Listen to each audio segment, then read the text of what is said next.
Plus, we're sitting down with the authors of 3 books that just might change your life. And how to avoid divorce. The attorney at Love shares insights from his new book, Midlife Divorce, The Rebirth of Commitment, today on Sonoran Living Live. Coming up, another powerful book and the man behind this one. This one's for those of you who have been married long enough to have kind of lost the love, perhaps, but not the hope.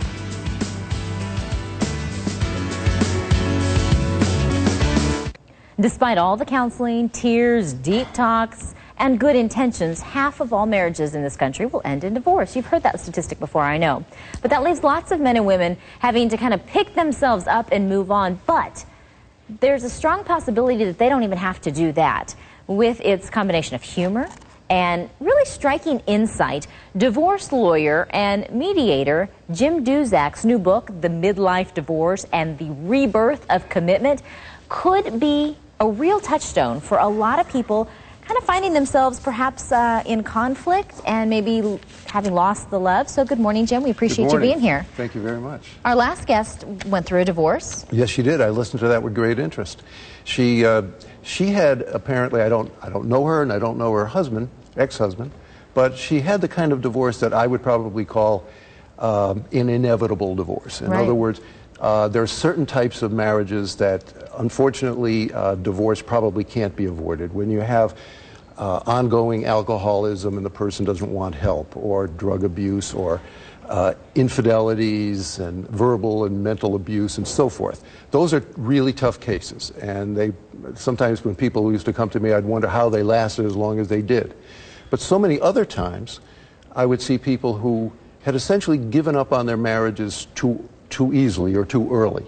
I could understand why they were frustrated, but I don't think they understood why.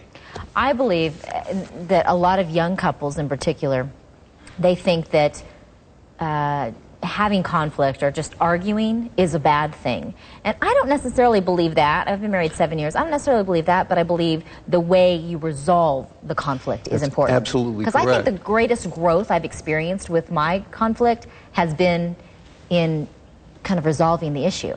Well, that's absolutely right. And also, people don't realize that the complete absence of conflict in a marriage can be a bad sign. It may mean that the people have lost interest in each other. Right, or they're kind of apathetic.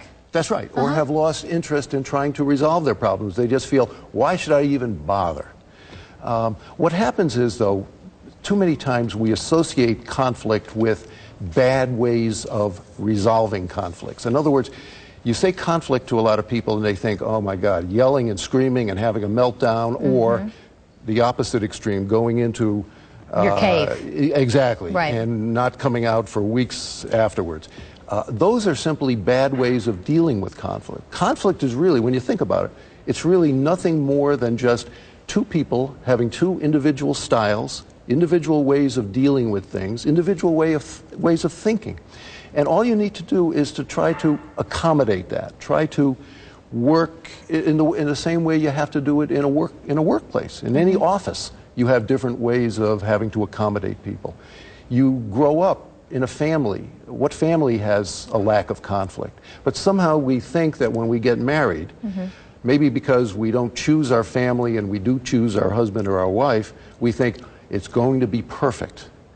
And the problem is that during the courtship phase, you might say, we're not paying attention to the things that later on will become irritations. Well, that's so true. I went through premarital counseling. The one thing that I remember is the guy said, what is fascinating about your spouse right now will become frustrating after you've been married for a time. And I think that is so true. It really is. And what happens, though, is that especially in the early stages of marriage, we don't want to bring things up. We don't want to, as they say, upset the apple cart. But instead, what we do is we keep everything inside. We try to sort of paper over the differences, but they don't go away.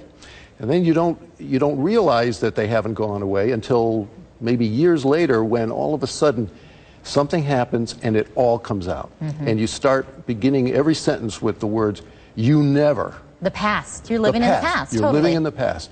You never do this. You always do that. And then what does the other person say, of course? What do you mean? You're the one who never does this. And you never get together at that point. Well, the second part of your title of your book is Midlife Divorce and the Rebirth of Commitment. So we're drawing to a close here, but I would love some tips for viewers at home to kind of create that rebirth in their marriage. I would say the commitment really has to begin with yourself. To commit to living the kind of life that you were meant to live, either within your marriage, hopefully, or if necessary, the life beyond it. I call that an authentic life, a life that's true to your core values. Core values meaning the things that make you, you. You really need to begin by just thinking about what you were when you were younger and how you got off that path. Retrace your steps. All right. It can be done. Well, if a divorce attorney says it can be done, then there's power in those statements. In that statement. Thank you so much for coming on. You're welcome. Your book, The Midlife Divorce and the Rebirth of Commitment. There is actually a discussion and a book signing Thursday, June 19th. That's this week at 7 o'clock at night. For more information, log on to sonoranliving.com. We'll lay it out for you there.